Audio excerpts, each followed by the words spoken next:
What do DeAndre Swift, Dalvin Cook, and Joe Mixon all have in common? They aren't in our top 12 running back rankings, but these guys are. Let's break down who made the cut. Starting at number 12, Chris, who do you have? I got Najee Harris at 12. I know Najee wasn't great last year, but he was good down the stretch. From week 11 on, he was actually the RB5 in PPR leagues. Unfortunately, does not have that pass catching we'd hoped for and probably won't have that next year, but he gets a workhorse role. He gets most of the goal line touches. I think 12 is a good spot for Najee Harris.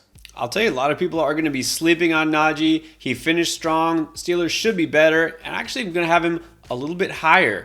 But I had to sneak in my boy. Yes, I'm still a Cam Akers stan. And I have good reason, because if you look how he finished, not as long of a stretch here, but those last 3 games, he's putting up monster numbers. The backfield is still his. It looks like he's back fully recovered. Yeah, the offense will be better, but man, Akers is still a guy I'm going to trust, and I think you can get him at a discount next year. All right, now number 11, who you got? Yeah, a lot of people call me a Nick Chubb hater, but I got Nick Chubb at number 11. I think he's a kind of a better version of Najee Harris. Certainly a better running back in real life, but also a guy not going to catch a ton of passes, but it's going to get a ton of volume, going to get goal line work. So a better Najee Harris, got him at 11. And you know what? I'll go with the guy that I have not been big on. I don't love Travis Etienne in fantasy. This past year I didn't.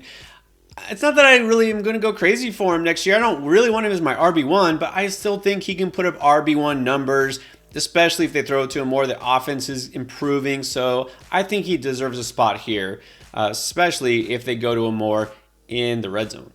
At 10, that's where I'm slotting in Chubb. Definitely a guy you can count on. And you have a guy who didn't make my top 12, and that is Ramondre Stevenson. Why?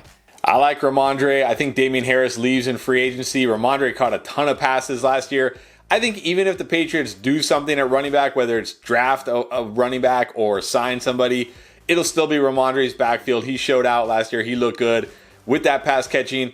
I got him just above the other 2 guys, again, because of that pass catching. And then at number 9, this is where you're going, Travis Etienne. Do you think that the addition of Calvin Ridley and all that makes him more viable? Maybe, maybe not. But again, I like his talent. I like his ability. I think he does get more involved in the passing game next year, and I think he's got to score more touchdowns. So I'm just betting on the talent and ability here. Yeah, it makes sense. I mean, he's super talented. I got Najee Harris here. Okay, all the reasons you said. I'm bullish. I think the offensive line gets better. He's a guy that just needs to prove it over a full season. I think he can do it.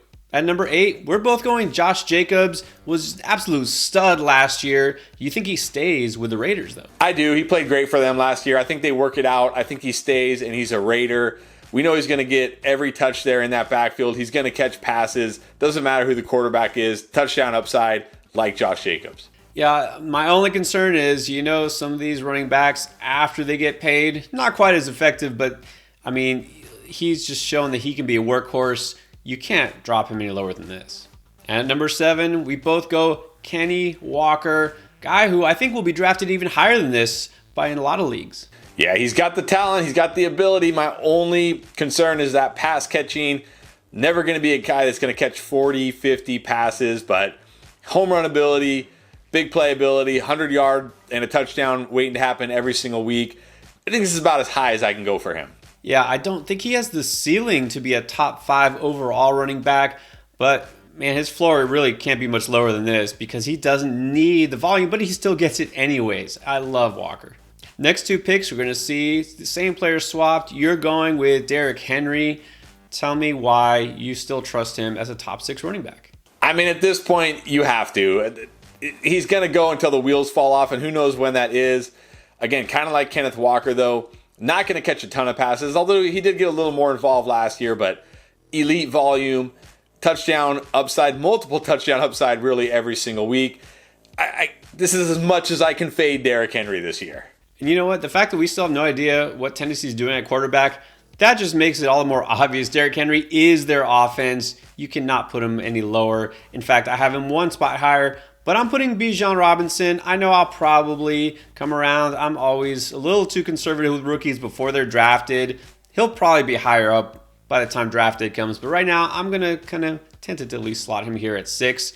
And then at 5 is where I'm going Derrick Henry. But you're going Bijan, top 5 already? I mean, he's got everything you want, right? He can run between the tackles. He can run outside the tackles.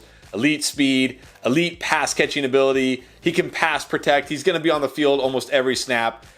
Top 5 for Bijan. Looks like he could be this year's version of Saquon Barkley. Speaking of which, at number 4, that's where you're going with Saquon. Do you think anything changes with him next year? I don't know. I think they're going to franchise tag him. If you watched our predictions video, that's what I said. I think he will be a Giant.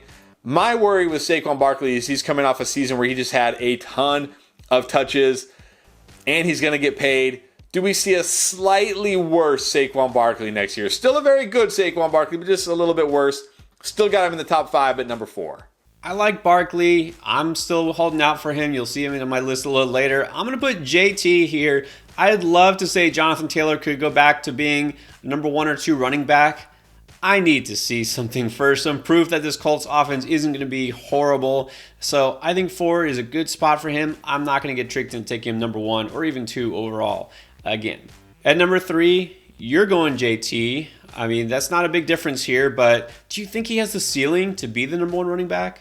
I do. I mean, we've seen it, right? 2 years ago, we just saw it, but I still really like JT. I think he could bounce back and be the RB1 this year, but just like the other 2 guys ahead of him a little bit more. But JT's still very young, very talented. I'm still really high on Jonathan Taylor. So at number 3, I'm going to put a guy who was the number 1 running back for fantasy, and that is Austin Eckler. My concern here is that the offensive coordinator is gone, which means the offense in the passing game gets better. That's right. I think the offense gets better, which means that Eckler is going to be less relied upon. They threw it to him, let's face it, way too much, right? You have the golden boy, Justin Herbert there. You need to let him try to win games and not dump it off every other play. So I'm worried that finally the regression we thought would happen last year might actually happen this year with both receptions and touchdowns. At number 2, you're going Austin Eckler. I mean, no one's going to squabble over putting him at the number 2 spot. Do you think he regresses at all?